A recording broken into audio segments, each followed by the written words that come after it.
Hi, everybody. We're back. And we watched Conclave. Yes, that one. Czar's protesting YouTube being a dick. Yeah, blocked my Evil Within review. You can only watch it on Patreon now. Don't do that. You're showing the picture. They might block it. Oh no! YouTube it's taken over my arm. So yeah, if you want to see this exclusive review that is apparently too hot for YouTube, subscribe to our Patreon. Anyway. Shameless. Also, if you want to see the Scuzzies and Aesthetic review and the Space Truckers review. Anyway, so we watched the new Conclave film. Once again, basic storyline: Pope is dead. Long live the Pope. Hey, he's not dead yet. He's still in hospital. He's still hanging on. Yeah, that is true. While we are recording this, the current Pope is actually on a ventilator, so that's timing. Personally, I think it's just working way too hard on getting that Oscar. The timing is just... Salem is playing with my shoe. Irony is this is far better filmmaking and far better queer representation than the actual Oscar queer film this year, Amelia Perez, which offended everyone, including there was a bunch of Mexican trans people went out and made their own parody of it to take the piss out of France in the same way they take the piss out of Mexico. I can't remember the name of it though. But yeah, that really pissed everyone off. So this did a far better job of it, and it's about the fucking Catholic Church. The irony. Yeah. So, yeah, also, spoilers. Not yet. It was too early. You have to give at least an overview and say what we thought of it before we go into spoilers. All I said was that there was queer stuff involved. It's the Catholic Church. It's a given. Yeah, like at least 30% of these guys were having sex or have had sex with at least another 30% of the other ones. Chances are. Maybe when they were underage, maybe not. Anyway, shall we... Yeah. Nicola, you were giving us an overview. Before the spirit of my grandmother fucking constitutes and smacks me for this blasphemy. Won't smack you, smack Czar. This is the same woman who chased my brother down the path with a bottle of holy water. God love her, she was a lovely woman. But anyway,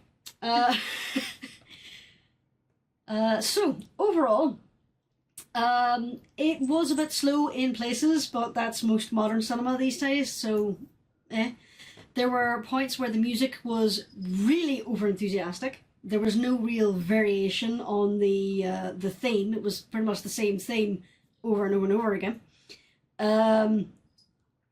There were quite a few shots where the director just wanted to be like, I just want this to look pretty. The set design was quite good. I find this interesting.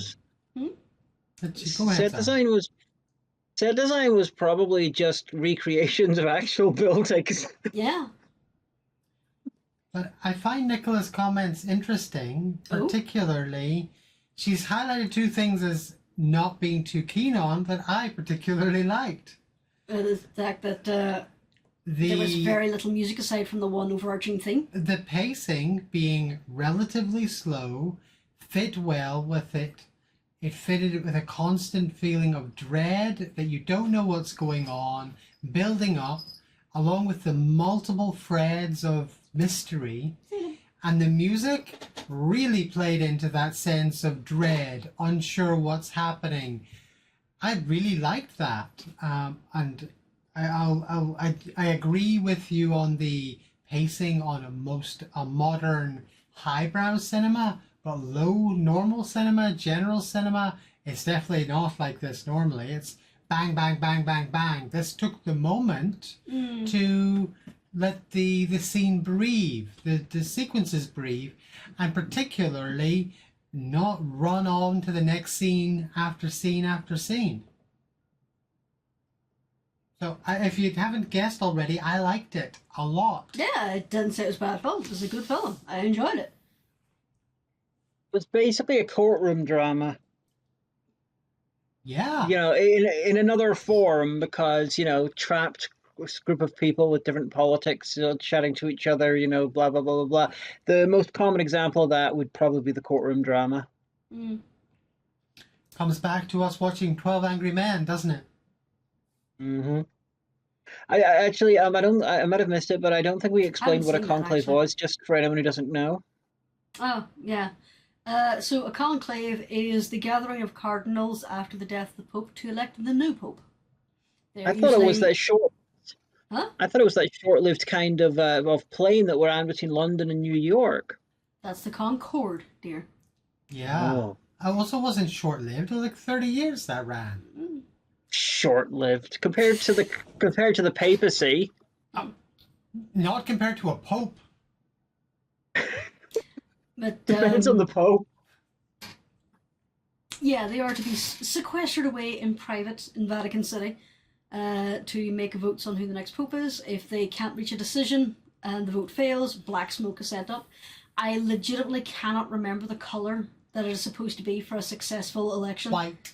Is it white? There you are. Yeah, it's white. You call yourself, well, okay, you don't call yourself a Catholic, but your family calls you a Catholic. You formerly called yourself a Catholic. Born and raised, but lapsed. The only reason I haven't officially stepped away is because it costs money to, I cannot remember the actual term, but to basically advocate your faith. That's then again, weird. Whenever we were going to get married, my mother was terrified that I was going to convert to his faith.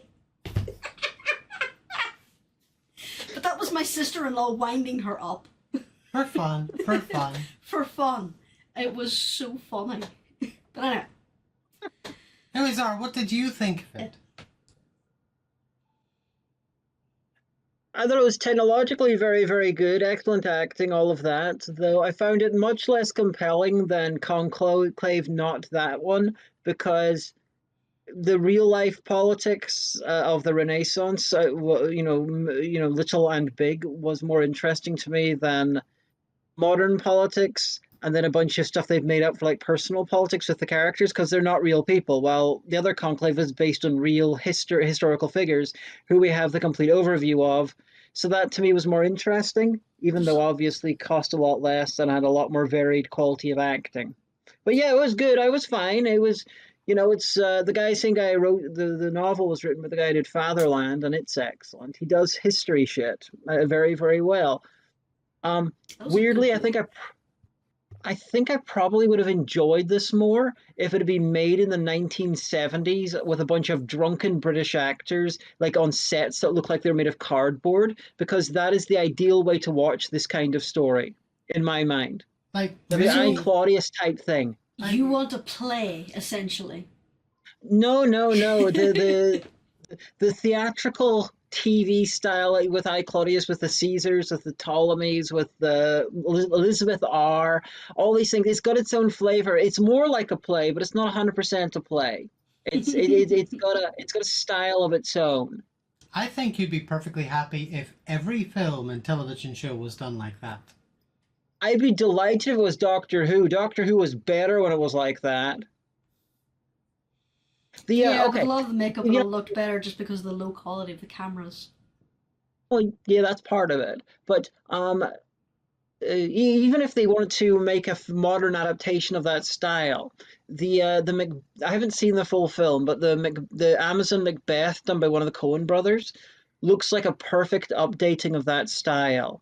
I mean, if you want to see what that sort of style looked like at the time, look up German Hamlet that was done by MST3K, because it's almost like a pseudo expressionistic thing mixed with the low budgetness. It's got its own way of being, and I really think that kind of thing lends itself to isolated groups of characters who spend a lot of time talking at each other. It's a little distracting when you're supposed to be following just the politics of the characters and all those little subtle interactions.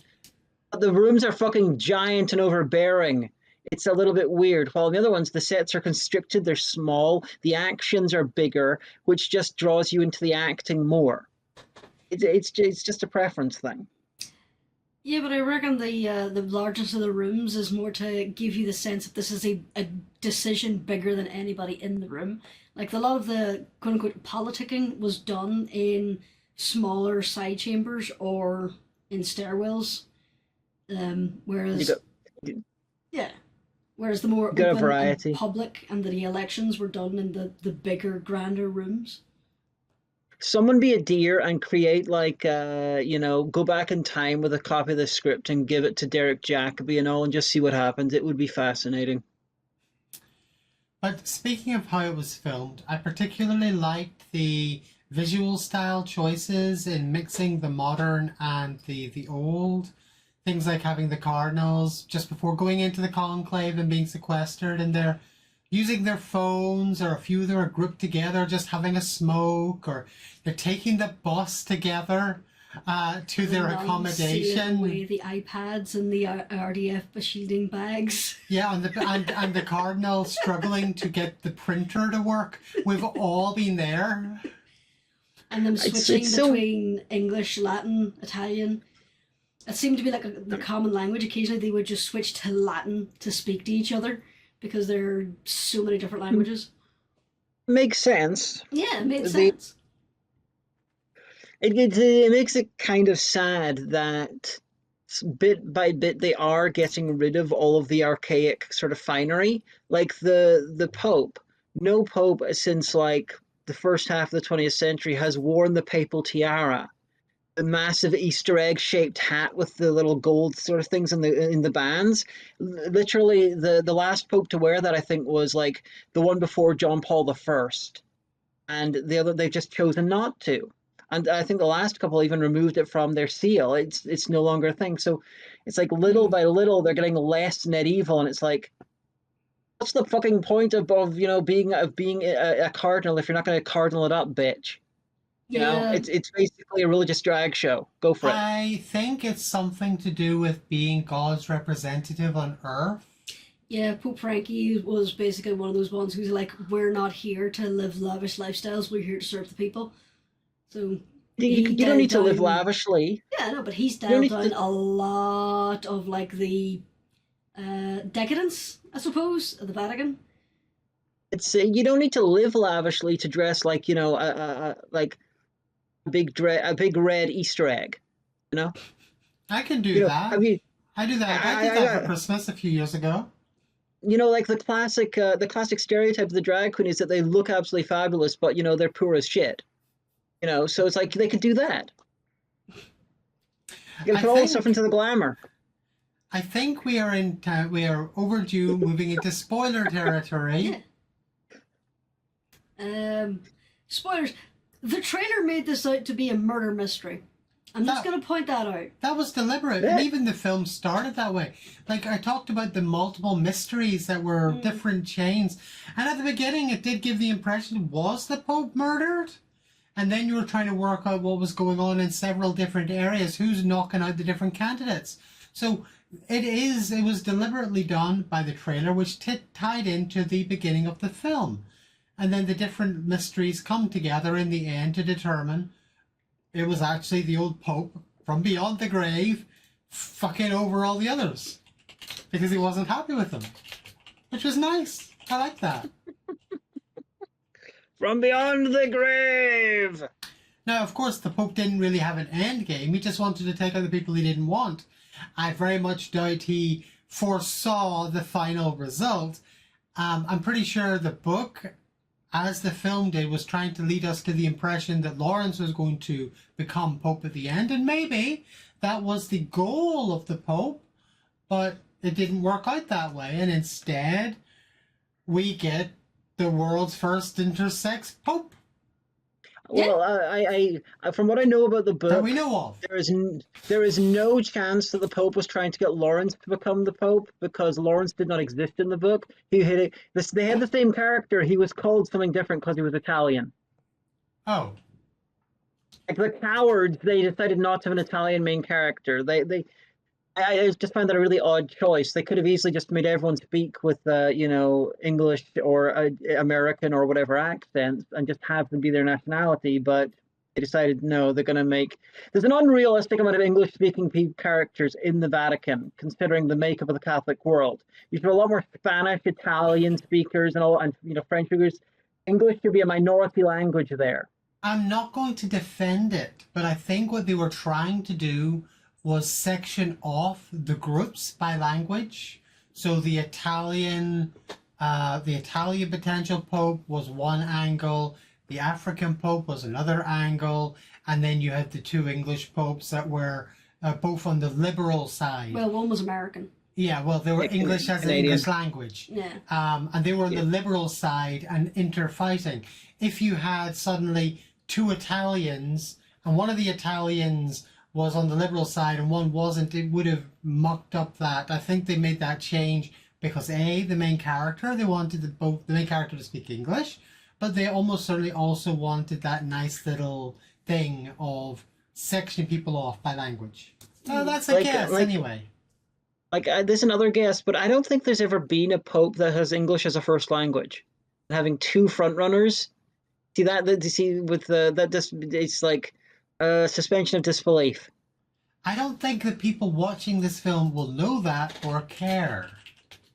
Except for me, I care about stupid things. No arguments here. They should have made Lawrence, Irish. That would have made more sense, and cast Liam Neeson, because one of us mistook Ralph Fiennes for Liam Neeson, and yes, that would have worked perfectly. I think they should have. I think Lawrence should have been played by Brian Blessed. He would have brought a calm demeanor to the role. To answer your question, there has never been a pope with English as their first language. However, there has been a pope who was born in England but raised in France, therefore his first language was French. It was Adrian IV, 1154 through 1159.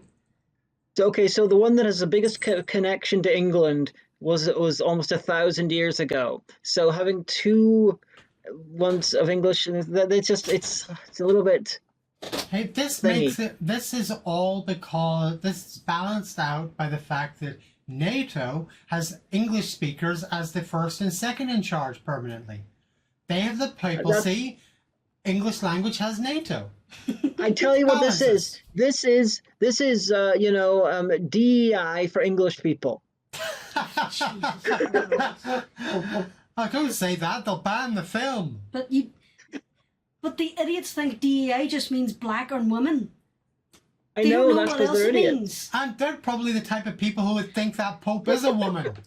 Fuck me, aye. The Do you know, I have to say, whenever they started to have that serious conversation where they found out that he was going to a clinic in Sweden, or Switzerland even, the thing that went through my head was, for the love of God, please don't make this a transgender character. Please don't make this a transgender character, because they will demonize them. They will rip it apart. Just please do not do that as a stupid political ploy. And thank fuck they didn't.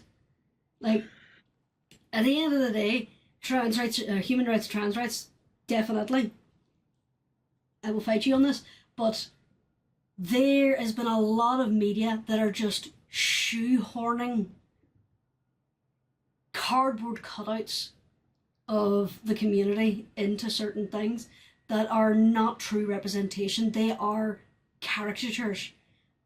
And it's heartbreaking. It's like the token black guy in the 90s who was just there to make funny quips and be stupid.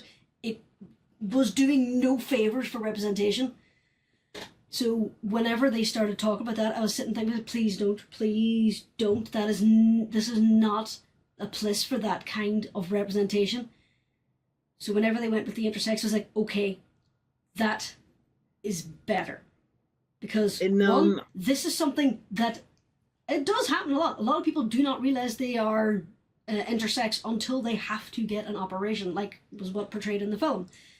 This man was born and raised as a man, had the male genitalia and all that there, had no opening. Didn't realise until he had an appendix that he realised he had female reproductive parts. That happens a lot more than you would think. So the representation of that, yes, good. But you understand what I'm talking about. Oh yeah.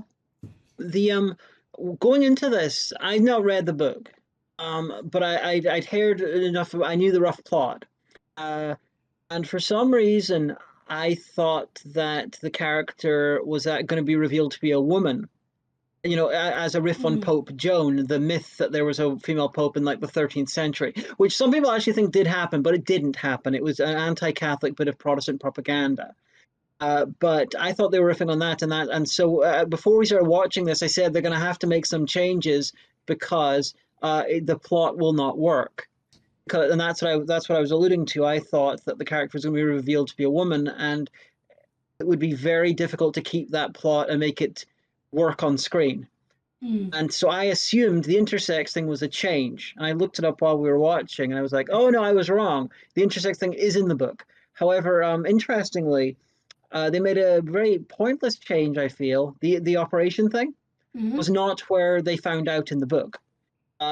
The secret was discovered after surviving a bombing and ending up getting rushed to hospital, which I thought it makes far more sense given where they're working in, like, you know, Baghdad and Kabul. I figured that is A, more dramatic, and B, makes a bit more sense.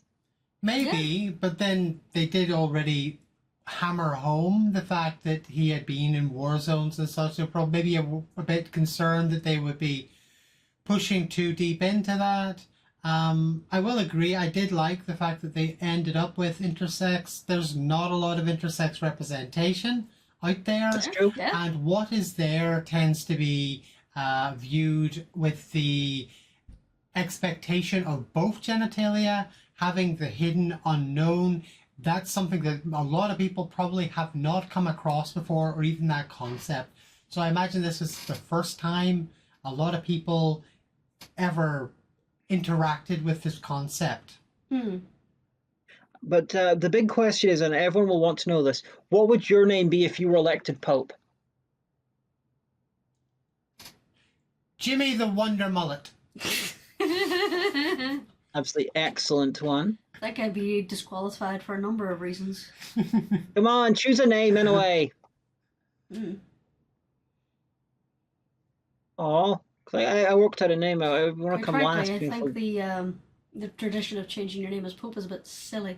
I can see the reason behind it is because if you had someone who's coming Pope who was not native to the land and you wanted to ingratiate yourself to the locals, you chose a name in the local tongue, as it were. So that was pretty much the origin of that. In the early days that was not done. Changing thing. So I would be Pope Formosus II, because Formosus comes from Formosa, which means the beautiful land. So Formosus means the beautiful one. Because Pope Formosus I was one who didn't change his name. That was his actual name. Because apparently one of the popes, who was not very popular, wanted to call himself Formosus II, and all the cardinals laughed at him because Formosus means the beautiful one, and he makes him sound very prideful and stuff like that. So we're going like, yeah, I'm called fucking Formosus II, you know, because, you know, basically, you know, force everyone to call me Pope Hot. And then I can have a laugh because Formosus is the one who, if I remember correctly, was, after he died, he was dug up by his successor and put on trial. And, you know, he had a cardinal stand behind the body and sort of move his jaw, you know, and speak and narrate for him in his, you know, being interviewed in like the court. And then he was found guilty for being terrible, and he had his fingers removed, his blessing fingers, and he was thrown in the Tiber. Then similar things happened to the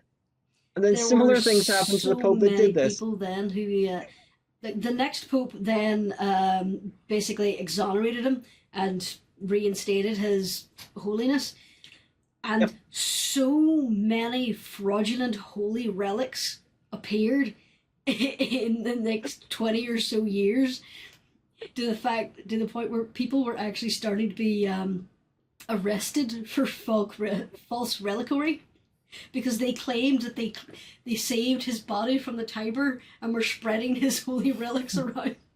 No, it was fake. The medieval popes are just wonderfully Roman emperor in their madness. My favorite one is John the Bad, who, if I remember correctly, got the papacy when he was very young. I think he bought it.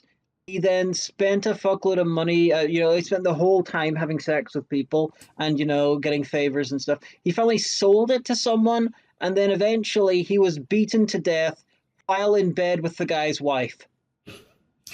It's just legend. Yeah, that's actually something I want to remind as well.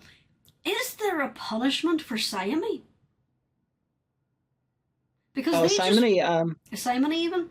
Because they just proved that guy bought votes. Does that revoke his cardinalship? Does he get punished for that?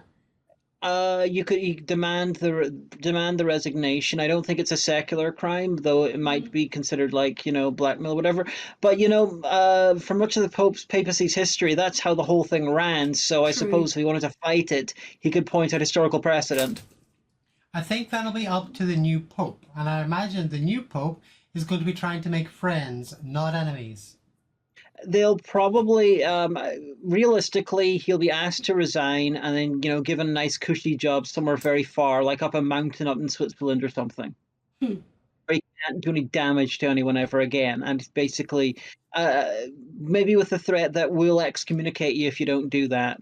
Because if he actually believes in God, the Pope excommunicating you, well, that would be a bit of a threat. Yeah. I think Kiss can't get over the guy who wanted to advocate for a holy war. Yeah, he was a bit of an ass. But it was interesting.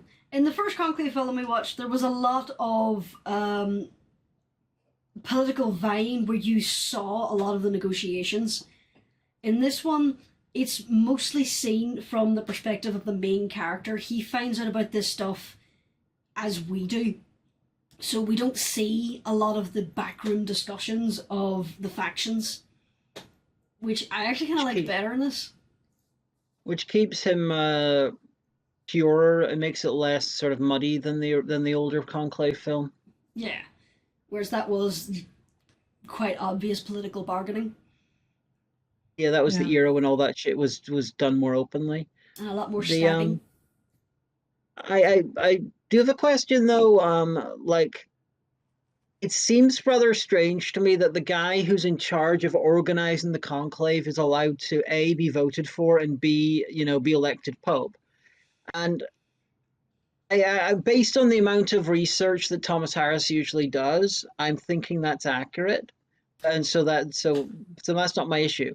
My issue is this is real. This is really obviously open to accusations of bullshit if he actually got elected. I don't see how. Like the election there, he's not the one counting the votes. He's not facilitating the actual votes. He's facilitating the event. It's like complaining about a local council organizing the ballot center. He's allowed to, yeah, but there's potential. Like he's the one who's in charge of what information gets in and what information doesn't. There you are. Pope Benedict the 16th in 2005 was the dean of the College of the Cardinals when he was elected Pope. Yeah. Okay. Yeah. I just think it's the sort of thing that you leave yourself open. You leave yourself open to accusations of chicanery there, and I'm rather surprised that at no point it's been changed so that it's a separate role, that the Dean of the College of Cardinals is not a cardinal. They have a separate role. They can't run it, and so they can be kept pure. It's a bit like having one of the guys running for an election be in charge of counting the votes. Even if they're honest, you open yourself up to to bullshit. We'll have to agree to disagree. Because if you have him as a neutral third party who has no standing in the election, then it leaves him open to a lot of bribery. Anyway, we're not here to judge those traditions. Yeah, well, I wasn't thinking about that. I was thinking it's a separate role. Once you've taken that role, you cannot be elected into something else, and that's your role for life or whatever. So there's ways around that. I suppose also you could use an idea like the Catholic, the church, the devil's advocate position, which is used in canonization, where they get a secular person who's outside the church basically to argue against the canonization of someone, and they just bring someone in who is respected by all sides. If I remember correctly, Christopher Hitchens was brought in as the devil's advocate against Mother Teresa. He should have worked harder. He hated her. Woman. He despised her. I think this episode we've talked a lot more about general church and philosophical Philharmonic stuff than we have actually the film. Yeah. So we should probably wrap up because we're going on to about half an hour. Well, say one thing.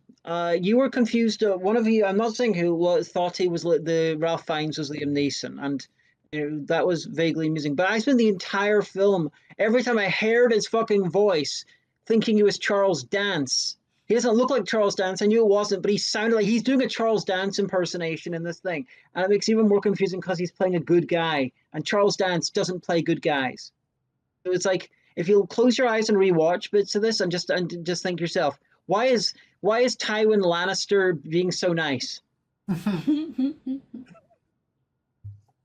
All right, so wrapping up, final thoughts, Teddy? Very much enjoyed it. If you haven't seen it, get out there and watch it. I enjoyed both Conclaves, but I think this one was better personally. And it's in the zeitgeist now. You can have a water cooler conversation about it because it's won Oscars. Woo! Hagen? I thought it was good. It was.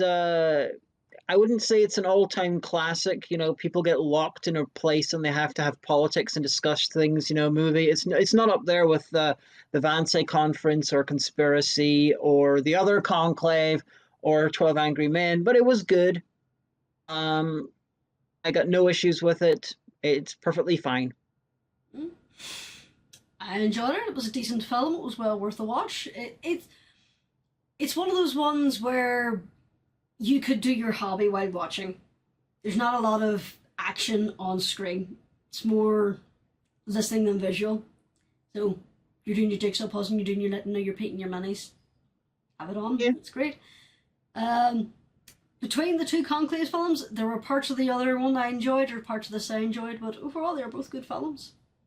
I find it funny that this Conclave has so much less violence, and yet it had a higher body count. Well, that was because of the suicide bomber. Yeah, but the other one had a lot of soldiers being murdered. True. And the guy who was flayed in the street. Yeah, that too. All right, so you got to do that sometimes. Wrapping that up. Did you know that's actually the canonical end for the governor in Pocahontas, Ratcliffe? That is literally what happened to the real guy. He got flayed alive. Don't know why they took that out of the Disney film. I know. My God. They're going to give him a great villain song about it.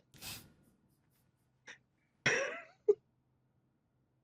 thought he was broken on the wheel. But anyway, so to wrap up, again, if you want to check out that Evil Dead film that is apparently a review that is apparently too hot for YouTube, you can check out our Patreon. Be sure to check us out on the Discord. What was that? Oh, just The Evil Within, not Evil Dead. Oh, The Evil Within then. Ignore me. Yeah. Check that out on Patreon. There's also some other goodies on there that Hagen has already explained. Join us on the Discord for community chats, which we will do occasionally. And like, subscribe, subject your friends to some of the reviews. Comment. And that one too. Comment. And Arnicarian has said... criticize the fact that there have been no kittens on camera this time. And Arnicarian has said that they want to be involved. So, rubbing the minion. So maybe next time. Do we know what we're doing next time? No, we don't, and we're not going to tell them either because we don't know. We might sneak in one of our hidden episodes that they don't know are backlog recorded. Yes, we have a backlog. Yeah, we're not gonna spoil the magic here by saying it's going to be X film and then we have a different one in the meantime. You heard it here, guys. We're watching Caligula next. No! No! I swear to fuck, see if most of the comments are just watch Caligula. They were in one of the previous reviews. Guys, tell everyone how, A, write down what your papal name would be and why, and B, tell them you want Caligula. You get extra points if your papal name is also Caligula.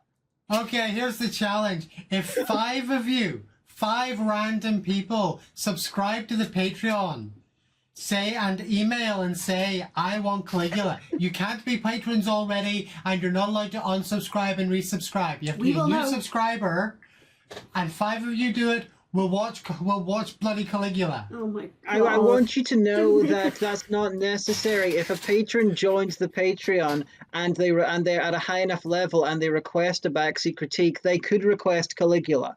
Oh God, I didn't even remember that. I forgot about that perk. Don't be giving them ideas. Anyway, ta-ta, bye-bye. Goodbye, everybody.